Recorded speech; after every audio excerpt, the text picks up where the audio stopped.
예, 안녕하세요, 학생 여러분. 인공지능의 기초 세 번째 강의 시작하도록 하겠습니다. 항공 컴퓨터 전공의 담당 교수 이현우입니다. 두 번째 강의 잘들 봤나요? 문제 없었죠? 그리고 학교 공지가 3월 18일에 떴는데 잘 봤습니까? 예, 거기 잘 보면요, 학생들의 동의를 구하라고 돼 있죠. 그래서 지금 뭐 학생들의 절대 다수가 비대면 강의를 원하는 것 같아요. 맞죠? 학생 여러분? 예. 그래서 4월에는 비대면 강의를 할 예정입니다. 아, 그래서 지금 백신 접종 상황이라든가 지금 저 바이러스, 코로나 바이러스 그 감염자 수 이런 것들을 추세를 보고 만약에 바뀌게 되면은 다시 공지하겠습니다. 이번 시간에는 지난 시간에 이어서 인공지능에 대한 여러 가지 개요 이런 것들을 인트로덕션을 얘기하도록 하겠습니다. 그러니까 인공지능에 필요한 하드웨어, 머신러닝이 뭔지, 그리고 수학 공부의 필요성 이런 것들을 하도록 하겠습니다. 그래서 이 교시 끝나고 다음 강의부터는 이제 본 교재로 진도로 나가도록 하겠습니다. 이제 본격적으로 시작할게요. 예, 그래서 인공지능의 발달은요, 하드웨어의 그 발전과 아주 밀접한 관계가 있습니다. 지난 시간에 아주 그 컴퓨팅 시간이 너무 비싸서, 컴퓨터 사용 시간이 너무 비싸서, 그 인공지능 연구자가 그 타임 쉐어링이란 개념까지 만들어냈다 그랬죠. 그쵸? 예, 그래서 다른 프로그램 돌릴 때 짬짬이 인공지능도 돌릴 수 있게끔 시간 쪼개기, 시간 나눠 쓰기를 개념까지 만들 정도였어요. 그만큼 인공지능 개발의 그 초기 단계에서는 컴퓨터라는 물건 자체가 귀하고 굉장히 비쌌습니다. 여담 한마디 하면요, 내가 이제 대학원에 입학했을 때, 그때 필요하다고 그래서 당시에 8비트 CPU를 사용하는 그 애플 컴퓨터를 샀습니다. 이거는 이제 그 CPU 클럭이 이제 그 저 1메가가 안 됐어요. 이게 800kH인가 뭐 그 정도 됐습니다. 그 정도 됐고 메모리가 내 기억으로는 48kB예요. 메가바이트가 아닙니다. 그리고 하드디스크는 당연히 없었고 흑백 모니터에 그 플로피 디스크 이렇게 해서 샀는데 당시 돈으로 내가 돈을 집행했는데 한 250만 원 썼습니다. 1980년대 초거든요. 예. 우리 저 짜장면 한 그릇에 200원 하던 시절이에요. 그러니까 그 8비트 컴퓨터 이게 얼마나 비쌌는지 그때 당시에 물가 기준으로 치면은 어? 그 퍼스널 컴퓨터의 효시거든요. 그래서 이게 계속해서 그렇게 비쌌는데 그래서 그 컴퓨팅 시간이 너무 길면 사실상 이제 불가능한 문제로 생각했습니다. 그래서 인공지능의 그 암흑기가 온 것도 이게 그 프로그램이 너무 길고 복잡해지고 컴퓨팅 시간이 너무 많이 필요하다는 문제가 있었습니다. 근데 그런 문제가 이제 컴퓨터 하드웨어가 발전이 되니까 자연스럽게 많이 풀렸습니다. 그래서 이게 상식적으로 좀 알아봐야 되는 게 무어의 법칙이라는 게 있어요. 이게 뭐냐면 인텔의 공동 설립자인 고든 무어가 1965년에 내놓은 건데 반도체 직접 회로의 성능이 24개월마다 2배가 된다더라. 이게 만들어 놓은 법칙입니다.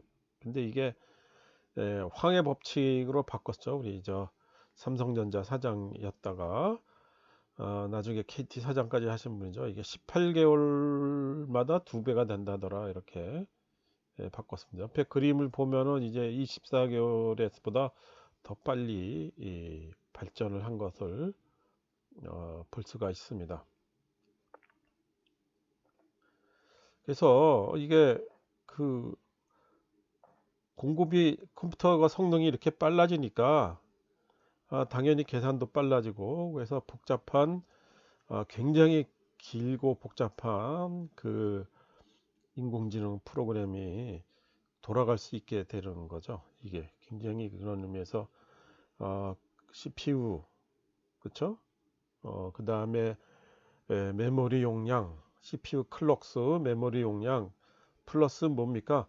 CPU의 개수, CPU 안에 들어가 있는 그 코어의 개수 이런 것들이 면서 계산이 엄청나게 빨라지고 있습니다. 그래서 이게 인공지능이 하드웨어에 계속 의존을 하고 있습니다.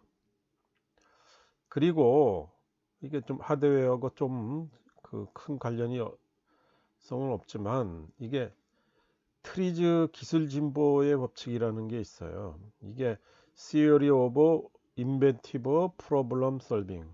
인벤티브가 뭡니까? 이게 발명 이런 뜻이죠. 그래서 창의적 문제 해결 이론이라는 그 녀석인데 이게 러시아어의 그 약자라고 그럽니다. 그래서 이게 기업을 활동을 하다 보면은 이게 생산을 하기 위해서 제품을 생산하기 위해서 여러 가지 문제가 발생하잖아요. 그래서 그 문제를 어떻게 해결할 것인가 하는 그 자체도 이렇게 체계화가 됐어요. 워낙 그런 문제가 많이 발생하니까요. 그래서 여기 보면 기술적인 문제가 있다더라. 그러면 기술적인 문제가 어디에 해당되는 거냐 이거죠. 문제를 분류를 합니다. 그래서 무슨 어디에 관련된 모양이더라. 그러면 그때에 해당되는 뭐 발명의 원리라든가 표준적 이런 경우는 이렇게 해라라든가 이런 아니면 과학 법칙이 어떻게 됐다더라라는 지식에 관련 데이터베이스가 있습니다. 그거를 응용을 해서 유형에 따른 해결책을 알고 기술 문제를 해결하자 이겁니다. 그래서 이게 트리즈의 기술 진보 법칙이 됩니다. 그래서 이것도 뭐 인공지능과 꼭 관련이 있는 것이 아니라 모든 문제를 이렇게 해결하, 해결할 때 그 해결하는 그 방법을 이렇게 체계화하자 이겁니다. 그래서 문제가 생기면 이건 난 모르는 건데 이렇게 그냥 소위 말해서 나자빠지지 말라는 거죠. 그래서 이게 그 어디에 해당되는 거냐, 하드웨어 문제냐, 소프트웨어 문제냐부터 시작해서 그 기술적인 문제냐, 아니면은 기계 오류냐, 뭐 이렇게 쭉 나눕니다. 그래서 그걸 유형에 따라서 해결을 하자 이겁니다. 그래서 이걸 체계화한 그런 내용이에요. 그래서 이러한 그 트리즈 기술 진보의 법칙이 바로 그 인공지능의 문제 해결에도 적용이 됩니다. 그래서 그 레벨이 나와 있는데요. 그게 뭐냐면은 해당 분야에 익숙한 방법을 위한 전문가들의 익숙한 방법을 위한 해결책, 현대의 시스템 기능을 추가하는 개선책. 이게 산업적인 내용인데요. 이건 그냥 레벨 1과 레벨 2는 조금 전문가들이 있으면은 그냥 해결이 될 수 있는데요. 근데 해결이 안 된다. 그러면은 현대 시스템의 획기적인 개선을 하자. 근데 어디서? 다른 산업 내에서 지식까지도 땡겨오자 이겁니다. 그 다음에도 해결이 안 된다. 그러면은 기술이 아닌 원리적인 문제, 과학적인 문제죠. 과학적인 문제가 해결이 되면은 그때 새로운 신개념의 시스템이 창조가 됩니다. 그렇죠? 그리고 이것은 기존 과학인데요. 아예 새로운 거, 획기적인 신개념의 선구적인 발견을 하라. 이런 내용입니다. 이런 것들을 통해서 모순과 모순 해소를 체계화 해보자. 이런 내용입니다. 그래서 이런 것들을 체계화해서 자기 분야에 무슨 문제가 발생했다. 그러면은 그 문제를 창의적으로 아주 체계화돼서 해결해 보자. 이런 내용이 되겠습니다. 그렇죠? 여러분들 레벨 5를 생각해 보면은요. 요즘 뭐 하드웨어니까 지금 반도체 소자잖아요. 반도체 소자. 그 1940년대 말 그쪽에 반도체 결정을 아주 순수한 결정을 만들게 되니까 그거를 이용을 해서 반도체 물성에 대한 연구를 했어요. 이게 새로운 과학이죠. 새로운 과학을 연구하다 보니까 여기에 불순물이 들어갔더니 당시에 진공관 트랜지스터와 같은 그런 증폭 기능이 있을 수 있더라라는 것을 발견을 해냅니다. 그래서 이게 바로 획기적인 신개념의 선구자적인 발견이 되는 거죠. 그래서 그 발견에 힘입어서 지금 현대 그 컴퓨터서부터 시작돼서 반도체 소자가 우리 전자기기에 안 들어가는 것이 없죠. 그렇죠? 예. 그래서 이런 개념들, 창의적인 아이디어 도출의 촉매 역할로서 그 창의적인 아이디어를 어떻게 낼 건가 하는 그 방법도 체계화하자, 이런 내용입니다. 이게 트리즈예요. 그래서 그런 그 트리즈 방법으로 인공지능을 할 때 소위 말해서 발전의 돌파구를 얻었습니다. 이것도 뒤에 우리 트리즈과 관련 있는 머신러닝 얘기를 하도록 하겠습니다. 그 다음에 또 알아야 되는 게 GPU라는 녀석이에요. CPU는 다 알죠? 그렇죠? 예, 중앙 처리 연산 장치가 되는데, 이게 GPU는 여러분들이 쓰는 그래픽 카드, 그러니까 뭐 나 같은 사람은 그냥 마다보드에 있는 그냥 그래픽 카드를 그냥 사용하는데, 고성능 게임을 하는 사람들한테는 이게 그래픽 카드 좀 비싼 거를 사용해야 됩니다. 게임 좀 좋아하는 학생은 알 거예요. 거의 그 그래픽 카드 하나가 CPU 값이랑 거의 맞먹거나 더 비싸거나 그렇게 됩니다. 그 왜 이렇게 비싼가? 거기 보면은요, GPU가 달려 있어요. 그래서 그래픽 프로세싱 유니트입니다. 이게 GPU라고 이름이 붙어 있지만 사실상의 CPU예요. CPU인데 CPU는 굉장히 많은 복잡한 기능들이 들어가 있는데, GPU에는 단순 연산을 할 수 있게끔, 그리고 그 단순 연산을 하는 코어 있죠? 그 코어, 일종의 하나의 그 CPU라고 보면 CPU가 여러 개 들어가 있어요. 그래서 그 CPU가 나눠져 있어서, 그래서 그 그래픽 한다 그러면은 그래픽 데이터가 그 2차원 배열이거든요. 행렬입니다, 여러분들. 그래서 2차원 배열에다가 시간을 집어넣으니까 3차원 배열이죠. 그래서 그거를 빨리빨리 계산을 해서 처리를 해주는 거예요. 그러면은 CPU를 여러 개 나눠서 한꺼번에 나누어서 처리를 하자 이겁니다. 그걸 뭐라고 부르냐면 우리가 병렬 연산이다 이렇게 불러요. 그래서 대량의 데이터를 처리를 할 때 그거를 그 GPU에 들어가 있는 코어에다가 그 데이터들을 나눠줍니다.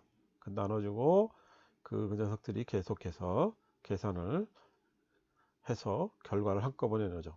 그래서 다량의 그래픽 데이터를 분산 처리를 하는 겁니다. 이게 그 여러분들 우리 CPU 있잖아요. CPU 코어. 그래서 뭐 그 i5인다 그러면 뭐 코어가 4개 들어가 있나요? 그다음에 코어 6개 뭐 이런 식으로 들어가 있죠. 그래서 그것들이 다 뭡니까? 병렬 연산이 되는 거죠. 병렬 연산이.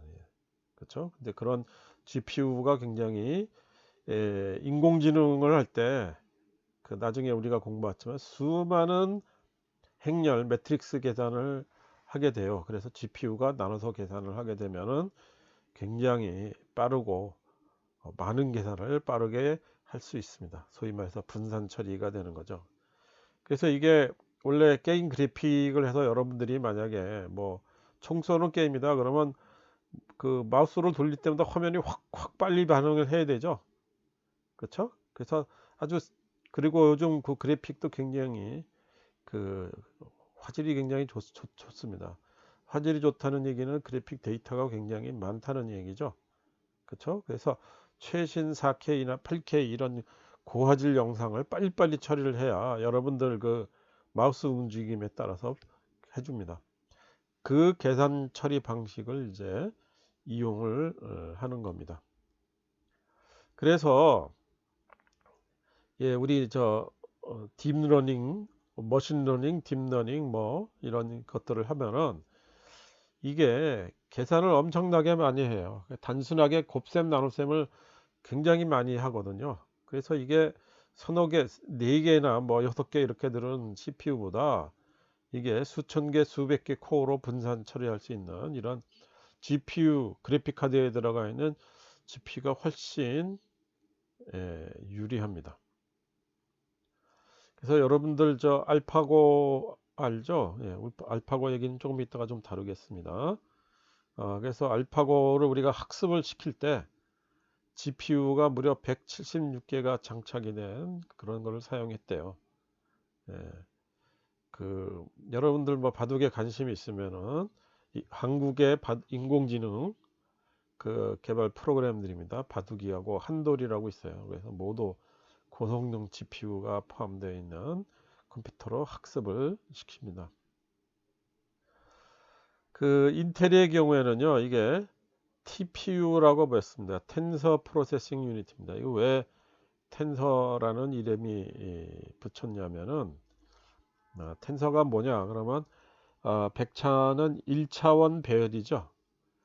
텐서는 여러분들 보면 2차원, 3차원 이런 다차원 배열을 얘기할 때 수학에서 텐서라는 용어를 사용합니다. 예, 보다 정확한 정의는 아닌데요. 보다 정확한 텐서의 정의는 아닌데 일단 그렇게 2차원 배열, 3차원 배열, 뭐 4차원 배열 이런 것들을 텐서라고 부릅니다. 그래서 행렬 계산을 할 때 그거를 이제 텐서 플로우라는 거를 이용을 합니다. 사람들이 개발한 인공지능 모듈이에요. 계산 모듈. 예, 그래서 처음에 알파고 학습할 때 TPU라고 한 녀석이 48개가 부착되어져 있는 그런 컴퓨터에서 학습을 했다고 그럽니다. 그래서 인텔은요, 너바나 NNP라고 하는 너바나 뉴럴 네트워크 프로세서를 발표해서 이게 지금 인공지능 훈련 학습 뭐 이런데 사용한다고 그래요. 계속해서 이런 하드웨어 빨리 처리하는 하드웨어가 사실 굉장히 필요합니다. 자, 그래서 이게 흐름상 이게 알파고가 나왔으니까 알파고 얘기를 좀 할게요.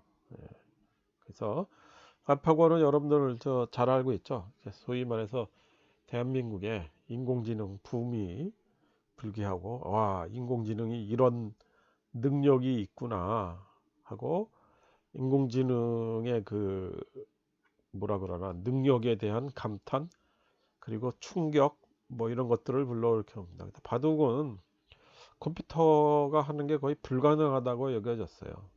그래서 컴퓨터는 절대 인간을 바둑으로서 이길 수가 없다. 이렇게 했는데 알파고가 나와서 2세대 구단과 바꿔서 2세대 구단이 판판이 깨지고 한 번 이겼죠. 한 번 이긴 것도 그때 처음에는 한 번밖에 못 이겼냐 뭐 그렇게 했었는데 나중에 커제라고 당시의 세계 랭킹 1위였습니다. 커제 구단이 전패를 했어요. 한 번도 못 이긴 거 보고 야 이소돌이 대단하구나 그걸 느꼈다고 그럽니다. 근데 이세돌을 꺾은 알파고 우리 알파고리라고 하는 버전인데 그거보다 더 좋은 알파고가 알파고 제로라는 녀석이 나왔어요. 이게 둘의 차이점 한번 보겠습니다. 그래서 구알파고 신알파고를 한 판 붙었더니 100점 100패입니다. 새로 만든 녀석이 훨씬 좋더라 이거죠. 어떤 차이가 있느냐. 구알파고는 사람이 둔 기보 있죠. 바둑 기보 약 10만 개를 공부를 시켰다고 그래요. 근데 신알파고는 없습니다. 그냥 오로지 바둑 규칙만 가르쳐 줬어요. 그렇죠? 그리고 구알파고는 이제 독학도 했지만 바둑보고 공부도 했지만 이게 사람의 좀 지도도 좀 받았어요. 그래서 이렇게 지도를 좀 받았었는데 그 알파고 제로 같은 경우에는 그 똑같은 프로그램인데 두 대를 만들어 놓고 서로 맞뒀습니다. 그러니까 하나는 컴퓨터 성능이 큰 거, 하나는 컴퓨터 성능이 좀 작은 거, 둘을 갖다 놓고 계속 뒀다고 그래요. 그래서 무려 500만 번을 갔다는데 알파고 구알파고는 3천만 번을 했다고 그러죠. 그리고 학습 시간도 3일이고 40일 걸렸고 그 다음에 TPU도 48개인데 알파고 제로는 4TPU만 썼습니다. 그쵸? 그리고 나중에 우리가 공부하겠지만 딥러닝 신경만도 두 개가 아니라 한 개로 통합이 됐습니다. TPU를 가지고 이게 인공지능 특화된 칩이 되겠습니다. 그쵸? 그래서 이게 텐서플로우에 최적화됐어요. 그래서 이게 아주 나중에 그 또 공부할 거겠지만 알파고 제로 같은 경우에는 가르쳐 주지 않았습니다. 어, 바둑의 규칙만 가르쳐 주고 스스로 학습했어요. 그래서 비지도 학습이 되겠죠. 그리고 딥러닝 기법을 이용을 했습니다. 딥러닝을 이용했고 했더니 훨씬 더 빨리 익혔죠. 왜냐하면 사람이 둔 기보를 맞다고 믿으면은 더 실력이 떨어진다라는 얘기죠. 자기끼리만 두고 공부를 해야 사람이 그 오류가 없이 오로지 최적의 한 수를 그때그때 찾아낼 수 있게 된다는 얘기입니다. 인공지능에 관련된 재밌는 칼럼이 있었습니다. 그래서 아마 알파고 제로는 창칼을 들고 쌓이는 무림색의 총을 가지고 등장한 고수와 같았다 이렇게 얘기가 나오죠. 한번 나중에 읽어보세요. 예, 그래서 현존 최대 실력자는 중국의 절해입니다. 절해고 그 다음에 세계 랭킹 2대가 역시 중국 인공지능 골락시가 되고 그 다음에 3, 4등 한 게 우리 한국 팀 그 한돌이 꼈다고 그래요. 한돌하고 돌바람. 그래서 한돌이 3위에 올랐다고 합니다. 한돌이 어떻게 갑자기 없던 인공지능이 생겼나 이렇게 보면은 재밌는 얘기가 있습니다. 이게 구글이 먼저 이제 그 바둑 인공지능을 개발해서 발표했잖아요. 근데 당시에 페이스북도 하고 있었다고 그래요. 근데 구글이 먼저 나고 나니까 이제 페이스북이 깁이 생 거죠. 그래서 그때까지 하던 그거를 그 인공지능 바둑들이나 인공지능 그거를 소스를 아예 공개를 해버렸다 그럽니다. 우리는 이제 더 이상 안 해. 김세서하고 여태까지 했던 거 공개를 했대요. 그랬더니 그걸 받아서 벨기에 인공지능 전문가 교수가 릴라제로라는 거를 만들었습니다. 그리고 이것도 이 프로그램을 공짜로 쓸 수 있게 했습니다. 그래서 그 우리 이제 하려고 그러면 마우스 클릭하고 뭐 이렇게 하는 게 편하잖아요. 그러니까 유저 편의에 맞는 인터페이스를 릴라제로가 제공해 준 거죠. 예, 그랬더니 그걸 이제 이것도 역시 소스가 공개되어 있으니까 그 상업적인 거 아니거든요. 그래서 이걸 보고 우리나라가 그 보고 뺏기고 그러는 건 잘하잖아요. 예, 그래서 금방 우리가 했습니다. 예, 그래서 세계 3위가 나왔고요. 이게 그 텐센트에서도 만든 이 골락시 같은 경우도 대단하다고 그래요. 예, 지기는 졌지만 인공지능으로서는 가장 강한 게 골락시가 아니냐. 왜냐하면은 전례 같은 경우에는 젖바둑이면 새로 학습해야 되거든요. 예, 근데 이거는 골락시는 그럴 필요가 없이 진짜 말 그대로 일반화됐다 그럽니다.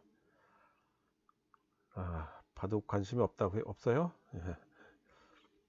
마지막으로 한마디만 하면요. 요즘 바둑 해설하는 거 보잖아요. 그러면 꼭 해설자가 사람 수를 설명하다가 인공지능은 여기 두라고 그러네요. 하는 말을 꼭 합니다. 예, 인공지능 없으면 바둑 해설도 못하는 거죠.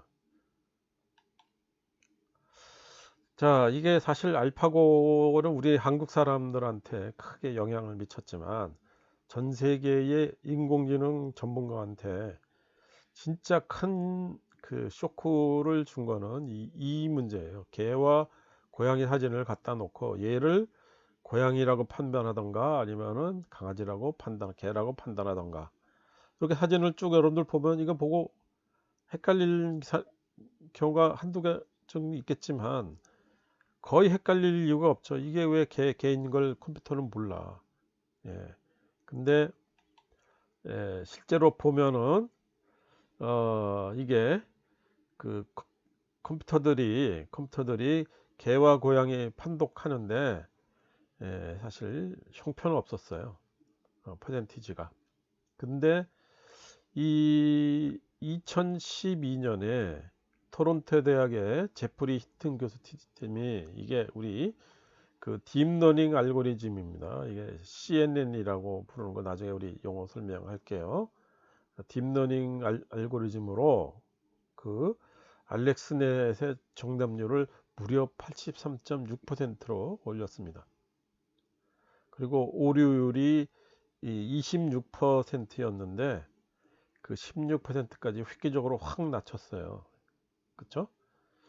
오류율이 26%면은 4개 중에 1개는 틀렸다는 얘기잖아요. 근데 이걸 획기적으로 낮췄습니다. 그래서 그 경악을 한 거죠. 계산도 빨리 하면서, 그렇죠? 계산도 빨리 하면서 1000개가 넘는 100만 개의 이미지를 인식해서 100만 개 넘는 이미지를 가지고 한 거니까 얼마나 정확한지. 사람도 여러분들 보면 사람도 그 인식할 때 헷갈려서 그 틀리는 경우가 있는데 그거보다도 더 낮게 나와요. 인식 오류율이 아주. 그래서 도대체 왜 개와 고양이 판독이 컴퓨터가 어려웠냐? 그렇습니다. 이게 딥러닝이 아니고 우리가 그냥 기존의 과거에 그 에이전트로 생각해 보면은 뭐 개와 고양이를 구분할 수 있는 거죠. 눈 2개 있고 코 있고 뭐 귀 있고 털 북실북실하고, 그렇죠? 다른 게 도대체 뭐냐 이겁니다. 그 크라이테리언이라고 그러는데 그 분류 기준이 굉장히 잡기가 애매해요. 그래서 인공지능이 틀렸는데 그 여기서 보면은 이런 사진들을 쭉 가려놓고 가르쳐 줬대요. 얘는 개, 얘는 고양이, 얘는 개, 얘는 고양이, 이걸 쭉 다 가르쳐 줬답니다. 그 다음에 새로운 사진을 딱 갖다 놓으면은 이제 그 판별을 할 수 있었다고 그래요. 이게 딥러닝 알고리즘으로 지도 학습을 그때 한 거죠. 가르쳐 줘서. 이게 사실 그 딥러닝 인공지능에 대해서 좀 아는 사람들은 굉장히 쇼크를 준 사건이었습니다. 그래서 내가 이렇게 굳이 소개를 하는 겁니다. 그래서 그 사람의 개입이 없어요. 오로지 마지막에 답만 가르쳐 주는 겁니다. 개, 고양이 답만 가르쳐 주고 사진만 지립다 입력을 시켜줘요. 그러면은 딥러닝이 알아서 개의 특징하고 고양이의 특징이 이렇구나라는 거를 스스로 판독하고 정의합니다. 근데 그 기준이 뭔지는 우리가 알 수가 없어요. 좀 기준이 뭔지 모르겠는데 그 사람이 이해 못할 수도 없습니다. 그래서 그 변수를 가지고 이게 찾아낼 수 있다는 거죠. 이게 그래서 데이터 양이 많으면 많을수록 그렇죠, 성능이 뛰어납니다. 근데 근데 머신러닝은 데이터가 적은 환경에도 효과를 발견하고, 그 딥러닝은 그래픽 처리 GPU가 포함된 고사양 컴퓨터지만 머신러닝은 저사양 컴퓨터 우리 PC에도 사용할 수 있다. GPU는 이제 딥러닝은 머신러닝에 비해서 학습 시간이 굉장히 오래 걸린다. 머신러닝은 수초에서 수시간이면 딥러닝은 몇 주 단위다. 뭐 이런 내용이 구분이 되어 있습니다. 그래서 머신러닝과 딥러닝을 우리가 어떻게 구분할 건가 이겁니다. 그래서 여기 크게 그림을 그려놨죠. 그래서 인공지능이 있다 그러면 인공지능의 한 부분이 우리 말하자면 머신러닝 기계학습이 되겠습니다. 머신러닝에. 근데 그 중에 또 기계학습의 한 그 분야가 우리가 말하는 딥러닝이 되겠어요. 딥이 말 그대로 깊다는 뜻이죠. 예, 그래서 그 머신러닝은 이런 알고리즘을 가지고 데이터를 분석하고 분석을 통해서 학습하고 그걸 가지고 판단 예측을 합니다. 그래서 우리 그 어, 저 컴퓨터 자체를 학습을 시켜서 작업 수행 방식을 익히는 것을 우리가 목표로 합니다. 이게 그래서 아까도 말했듯이 이제 직접 코딩에 넣는 것이 아니라 데이터나 이런 것들을 가지고 직접 학습을 시켜서 가르쳐 준다 이 말이죠. 고양이 사진 뭐 이런 것들을 고양이 사진을 이렇게 넣고 이렇게 해줍니다. 그래서 이게 분류를 해요. 지도 학습은 뭐냐면은 아까 고양이 개 사진에서 보면 답을 가르쳐 준다고 그랬죠. 그렇죠? 그래서 그 입력을 읽고 그 다음에 그걸 답을 가르쳐 준 상황에서 그 컴퓨터 자체 내가 알아서 여기 그, 그 규칙이라 그럴까 뭐 그런 것들을 찾아냅니다. 어, 그것이 이제 지도 학습이고 비지도 학습은 이제 그 답을 가르쳐 주지 않고 그 데이터만 내놓고 그 다음에 네가 알아서 분류를 해봐라 이렇게 되는 거죠. 그러니까 개와 고양이 사진을 집어넣어주고 개인지 고양인지 가르쳐 주지 않고 네가 알아서 분류를 해봐라. 사진에 두 가지 종류가 있다더라. 분류를 해봐라 이겁니다. 그러면은 이렇게 지가 알아서 군집을 해서 이게 하는 걸 비지도 학습이라고 부릅니다. 근데 강화 학습은요, 결과가 되는 대신에 이게 리워드를 우리가 줍니다. 우리 말하자면은 저 비유가 좀 그렇긴 한데, 개 이렇게 훈련을 시킬 때 걔한테 명령을 주고 명령을 따르면은 꼭 뭐 먹을 걸 줘서 이렇게 대가를 주죠. 그래서 이렇게 학습을 시키죠. 그런 거를 이제 강화 학습이다 이렇게 우리가 부릅니다. 오케이. 그래서 딥러닝이 우리 인공신경망에서 발전한 형태의 인공지능으로서 이게 우리 뇌의 뉴런의 데이터 전파하는 그 모습 있죠? 그거를 본따서 이런 그, 학습을 시켜주는 겁니다. 그래서 그거를 인공신경망이라고 부릅니다. 뉴럴 네트워크라고 우리가 부르죠. 그래서 그 아까 말한 캐나다 토론토의 힌턴 교수팀이 딥러닝 개념을 증명하는 알고리즘을 병렬을 처리하는데 성공을 해서 전 세계에 공개를 했습니다. 그래서 이것 GPU도 역시 이 신경망 영선 속도를 가속화해서 딥러닝 기반 인공지능의 등장이 된 겁니다. 그래서 2012년에 구글과 스탠퍼드의 앤드류 응 교수가 있습니다. NG죠, 이게 앤드류 응입니다. 그래서 이 부분이 약 어, 어, 약 10억 개의 신경망을 이루어진 심층 신경망 딥 뉴런 네트워크를 구현을 해서 그 컴퓨터가 사진 분류하는데 하는데 성공을 한 겁니다. 2011년에 이것도 역시 우리 인공지능의 역사죠. 그러면 어떻게 한다고 그러냐 이겁니다. 그래서 여기 보면은 x0, x1, x2, x3가 이게 입력값이에요.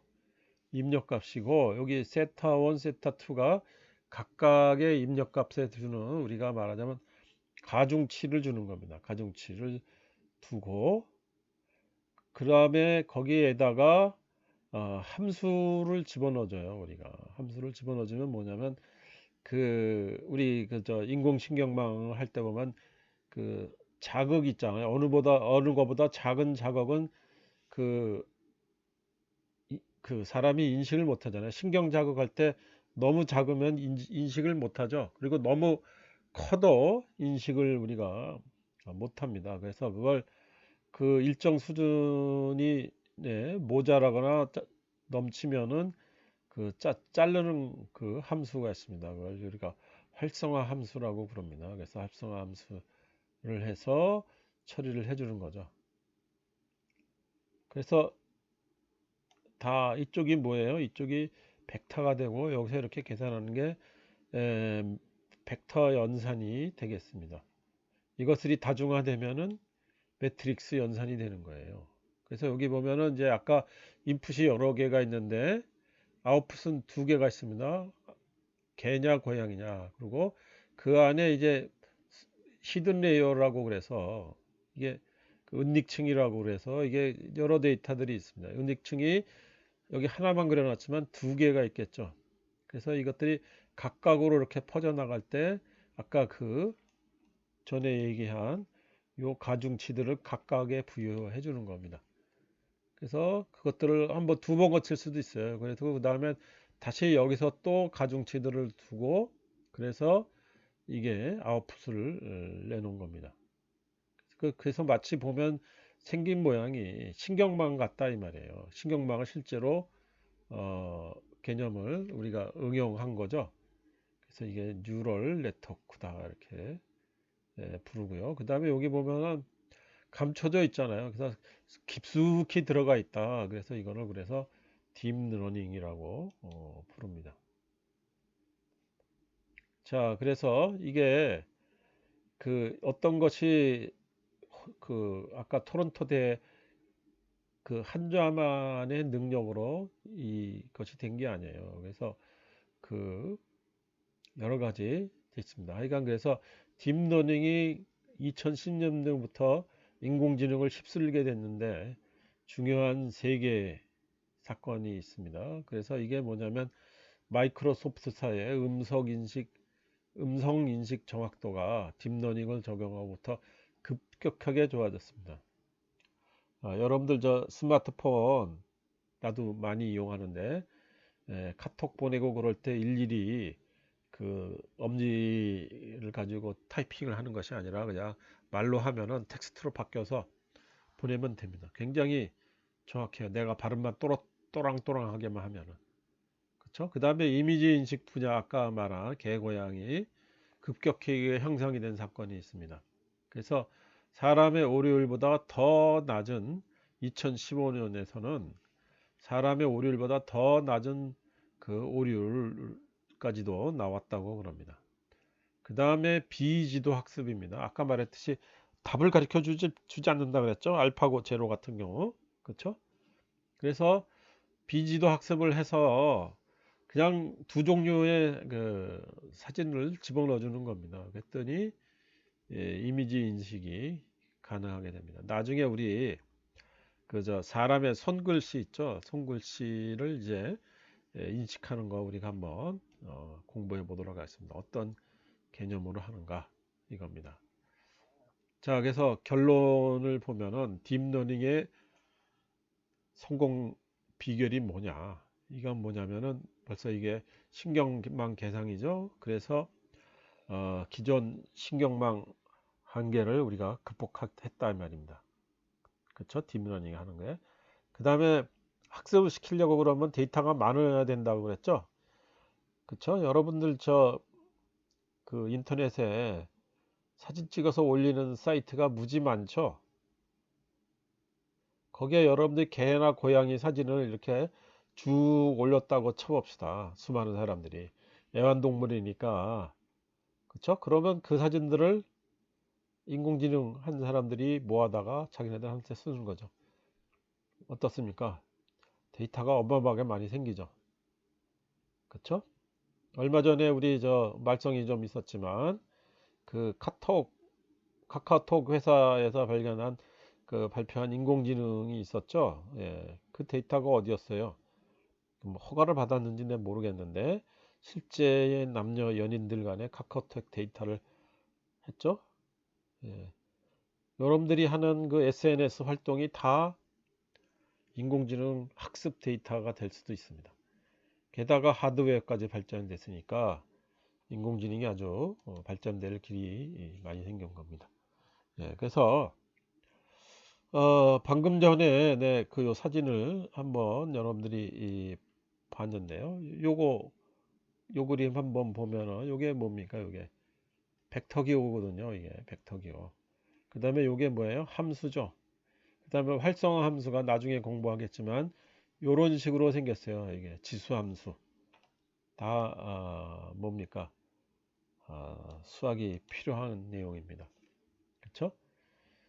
그래서 이런 문제를 해결하려고 그러는데 그 문제를 체계화하기 위해서 그리고 문제를 할 때의 그 논리적으로 하기 위해서 이게 수학이 필수예요.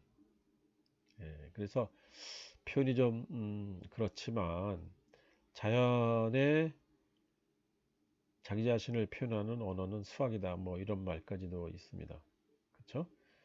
예. 뭐 여러분들 거기까지는 못 가더라도 우리가 생활할 때 생활에서 혹은 자연 현상을 보고 거기에 미친 수학적 질서를 수학적인 눈으로 파악하는 게 바로 수학 교육의 궁극적인 목적이라고 할 수 있습니다.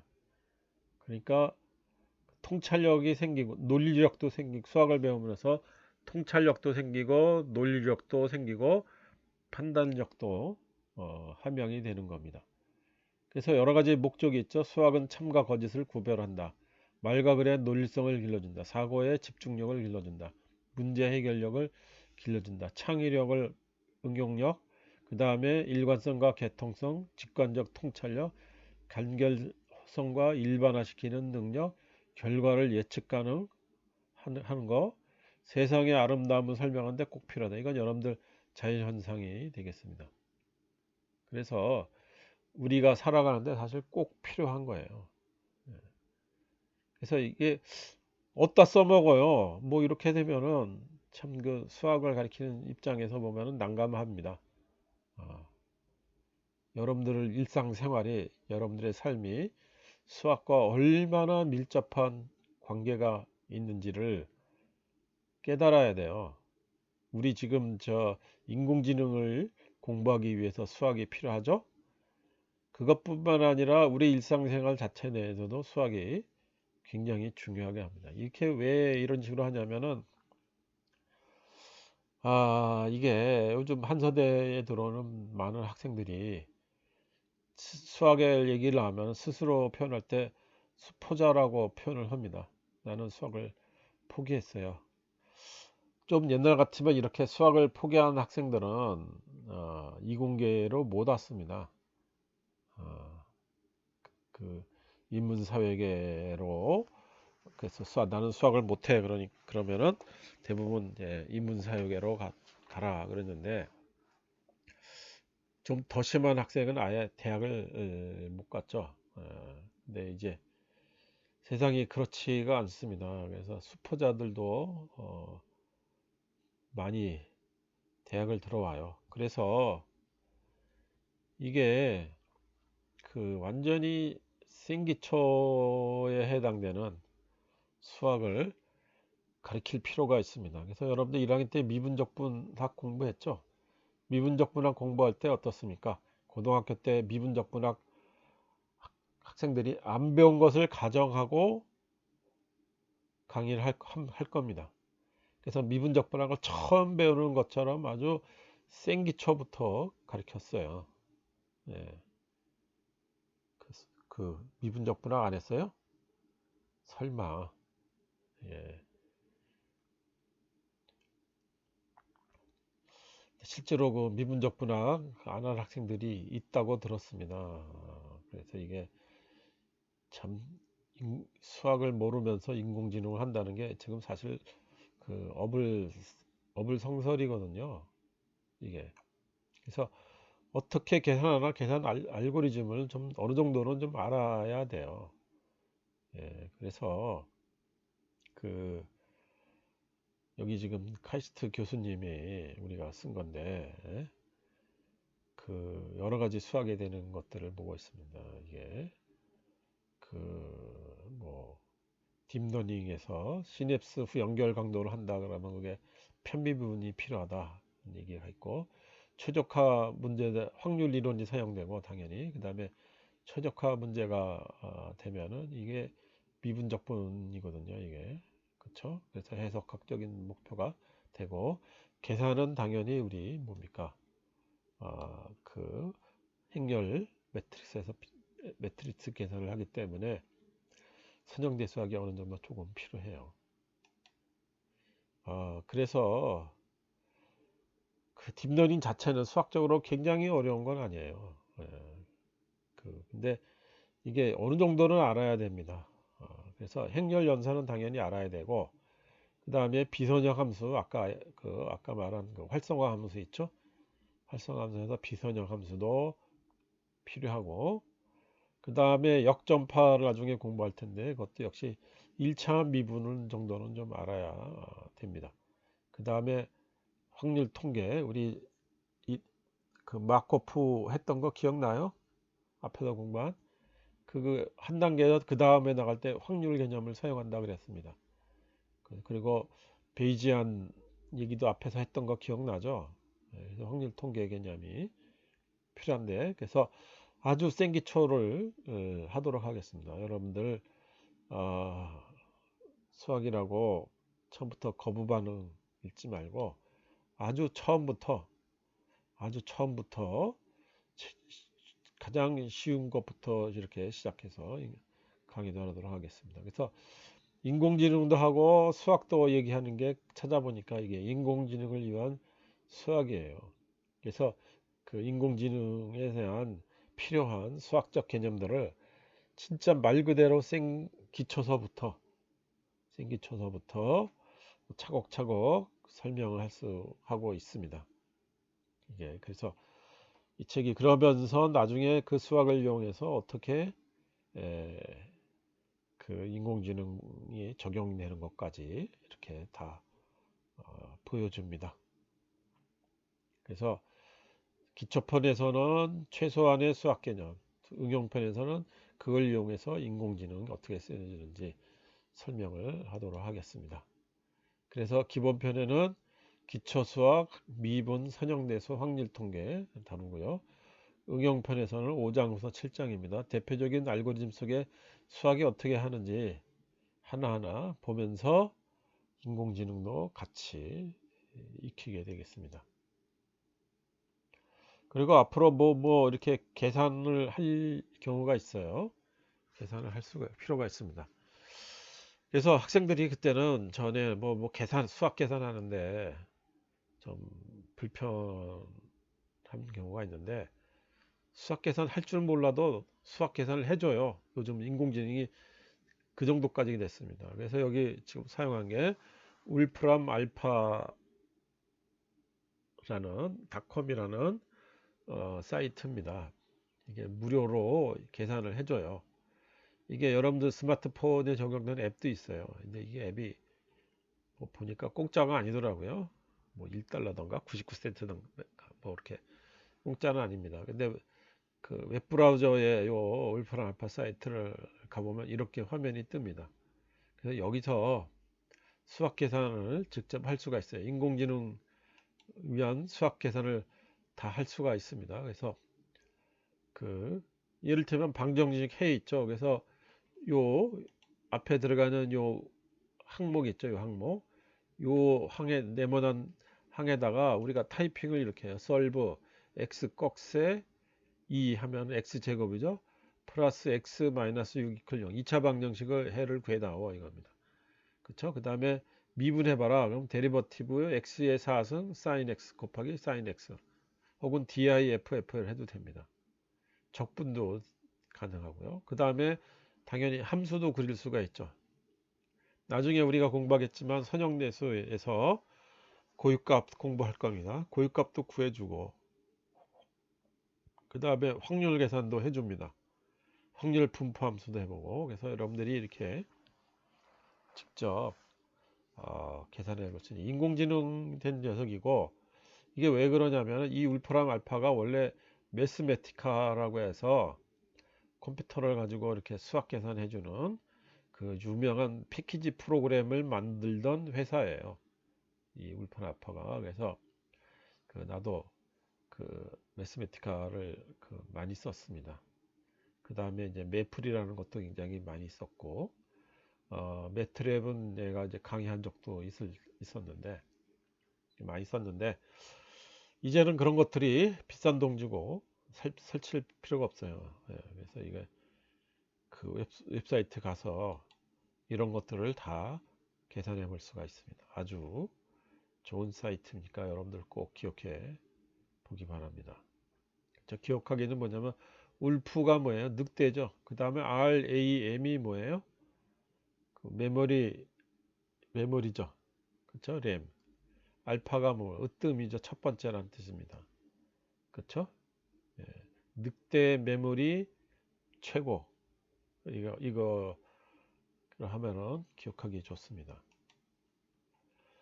예, 그래서 이렇게 해서 전체적으로 시간이 많이 갔네요. 전체적으로 이제 인공지능에 대한 소개를 좀 쭉 했습니다.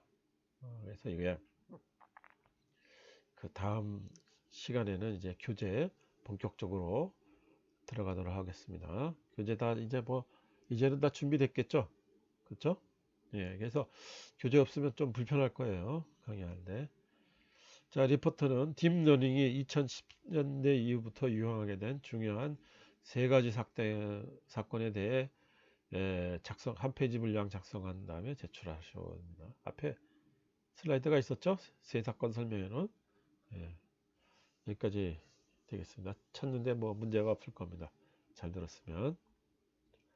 자, 듣다가 질문사항이 있으면은 나한테 쪽지 보내주기 바라고요. 이게 좀 인공지능 소개하면서 좀 주마간상격으로 넘어갔지만 인공지능에 대한 여러분들에 대한 소개, 용어, 그 다음에 인공지능이 무조건 어렵다는 그 심리적인 거부감, 장벽 이런 것들을 낮추는데, 없애는데 도움이 됐었으면 좋겠습니다. 자, 여기까지 할게요. 안녕. 다음 주에 봅시다.